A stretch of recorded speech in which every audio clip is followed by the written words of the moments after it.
Hi guys, today I'm going to be talking to you about patchiness in a beard and what you can do about it, basically. Um, so many people say, I would try and grow a beard, but like this part's missing, or this part's missing, or it's just whatever. Like for any reason, patchiness is a problem for most people, and they tend to feel really self-conscious about it. Um, but as it stands, we are all our worst critics, and when you get like really close up to the mirror and like you look back and like not every square millimeter is covered in hair, you can tend to get discouraged pretty easily. But that doesn't need to be the case, and there are different ways of playing around with some parts that aren't as strong or some parts that are better than others, so you can have your own creative and unique look in some ways. So it's even better than if you were to have a full beard that's covering everywhere.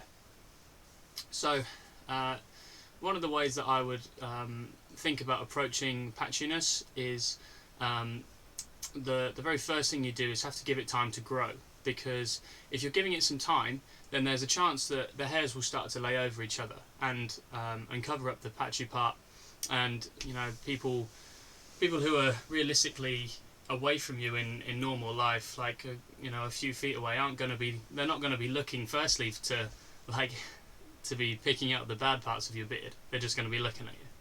So if you can give it enough time so that there's a chance that those hairs cover up, they're not going to be looking for like the little gaps that are still there. But you'd only know that happens if you do give time for your beard to grow out, and that can take a couple of months, where the hairs are going to be laying over each other.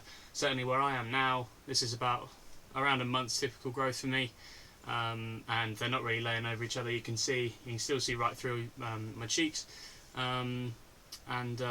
so that's one of the things for me. I have to really let that go for a little bit for my cheeks to become solid, but like I said, you have to give it that time, otherwise you'll never know.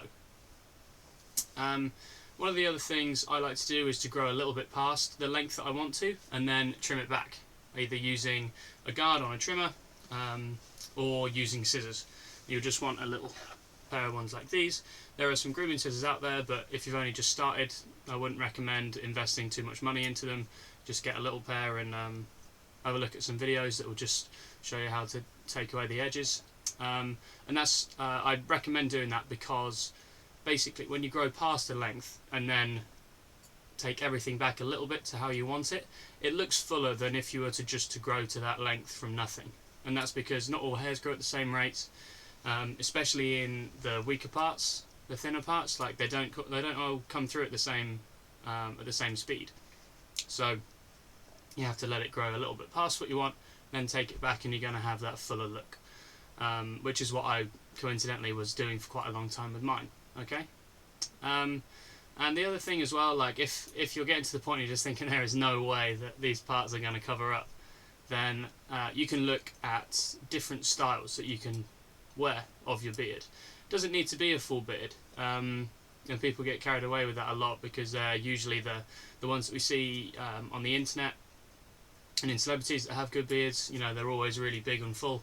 They don't need to be good beards, and they can certainly help complement your appearance without covering every part of the skin on your lower half of your face. There are some great examples out there of people that don't have full coverage but still look cool. Bit of a different one, but like Johnny Depp in the Pirates of the Caribbean films, his looks pretty cool, and that's very not like your classic look. Something a little bit closer to what you might want is like Conor McGregor, for example. He goes for a bit of a full beard, but his sides are pretty weak compared to the rest of his beard anyway. So he keeps those quite short and lets this bit get longer, and lets his mustache get longer. And that's a pretty cool look for him. Same thing with a guy who's in the new King Arthur film coming out next year, a guy called Charlie Hunnam. He's got like weaker sides, same thing, lets the front grow out and get really strong. Does a little bit of funky stuff with his moustache, and then he looks really cool in that upcoming film. So it's just an example that you don't need like a textbook perfect beard to look cool. You just have to experiment a little bit and give it some time to see how you think it looks and see how other people think it looks, and then you can go from there. But it takes a certain amount of trial and error. But it certainly doesn't mean that just because you got patches in your beard, you just get rid of the whole thing, because I hear that all the time. So,